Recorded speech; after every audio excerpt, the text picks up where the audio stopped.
35 থেকে 40 বছর বয়সী একটা লোক সেন্ট বেঞ্জামিন স্কুলের বাইরে থেকে একটা বাচ্চা মেয়েকে কিডন্যাপ করে।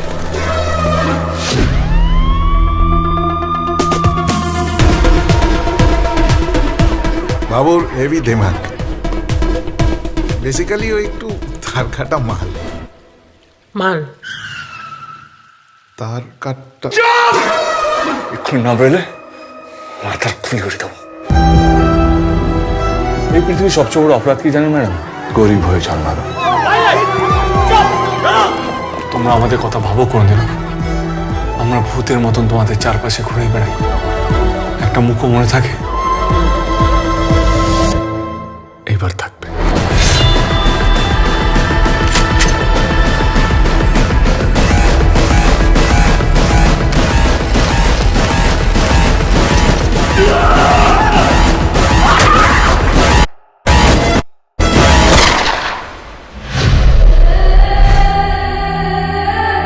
এবার আমরা কি করবো? এরা ফুল স্টপ।